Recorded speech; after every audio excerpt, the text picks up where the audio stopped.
This might be one of my new favorite tarot decks, the Cosmic Wisdom Tarot. First up, let's just take one moment for this amazing box with the holographic details. It's got the magnetic closure on the box, and the book and the box have this like amazing matte feeling to them. I love it. I didn't know anything about this deck before I got it, so I was surprised when I opened up the guidebook to find such a unique layout. So on one side, it has the keywords of the card, and on the other side, it talks about the different symbolism that has intentionally been created or crafted into the deck. As someone that has a ton of guidebooks and decks in my collection, I actually love the guidebook. I think it's super cool, fun, and unique, and I absolutely adore this section about the symbolism. I think that having this representation of symbolism can help you in so much more than just tarot reading. In my personal practice, I'm just obsessed with symbolism. I work with it so heavily, and I'm constantly wanting to learn new symbols and meanings. So I absolutely love that touch. And there's actually two lovers cards in this deck. I blurred both of them out. One has complete no clothes, and the other one is covered so that you could show it on social media or digitally or at events or whatever. I love having the option for both. It took me so long to actually notice the difference between the cards, especially nowadays. I'm so used to people having like different queer options for the lovers. So when I was looking at the two, I was like, wait, what's the difference between these two cards? And it took me a shockingly long time to realize that one of them had absolutely no clothes on. So the cardstock has 350 GSM cardstock, making it really nice, thick, and durable. And it also has a matte finish, so there isn't a glare on the cards, which I absolutely love. As much as I love the glossy finish, I feel like it's really fun to shuffle with. It does suck for the glare, and I take the glare very seriously, especially as somebody that films most of my readings and content. I do a lot of it virtually, so for me to have no glare is very crucial, and I love that detail. And for this deck, there really isn't much that I would change. I love so many choices. I love the ornate border. I love the details. I love the symbolism. I love the colors. I think all of the cards have such great intuitive messages, even beyond the classic Rider-Waite-Smith decks.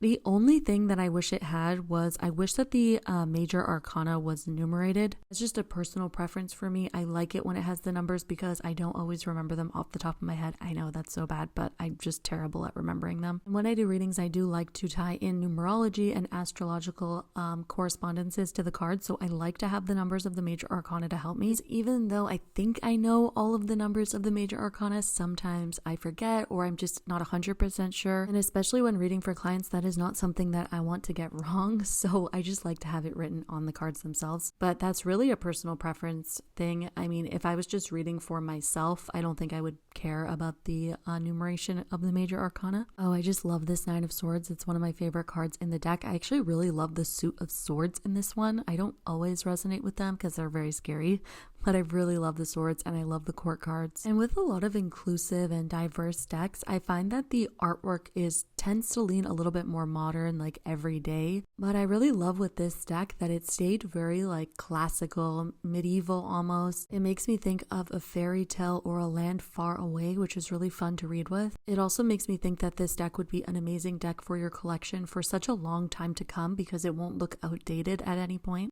When I review decks, I love to think of the beginner tarot reader in mind because there are so many decks out there and some of them are very, very challenging to read with. I imagine that especially as a beginner nowadays, it's just very hard to decide because you're not quite sure what you like to read with yet, what's too hard to read with, etc. So I think that if you were a beginner and you were feeling quite drawn to this deck based on the artwork or any other means, then I absolutely say this would be an amazing deck for a beginner. It stays true enough to the Rider-Waite-Smith that you can understand what each card means in the like classic traditional sense, but it has so many colors and symbols that I feel like it would just be amazing for a beginner to start to really tap into your intuitive abilities while reading. And on top of that, the guidebook just makes it so accessible to learn more about symbolism. And as I was saying earlier, that symbolism can transfer into so many different methods of divination, psychic abilities, intuitive readings. So by expanding on your skills of understanding symbolism, you're not just improving as a tarot reader, you're improving as a spiritual intuitive being. Let me know what you think of this one, purchase or pass.